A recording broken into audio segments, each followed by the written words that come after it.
Hey guys, today I'm teaching you how to change your privacy settings on Roblox. Super useful if you want to control who can message, chat, or join you in games in 2025.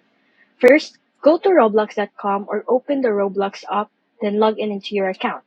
Click the gear icon on the top right if you're on a computer or tap the three dots on mobile. Then tap Settings.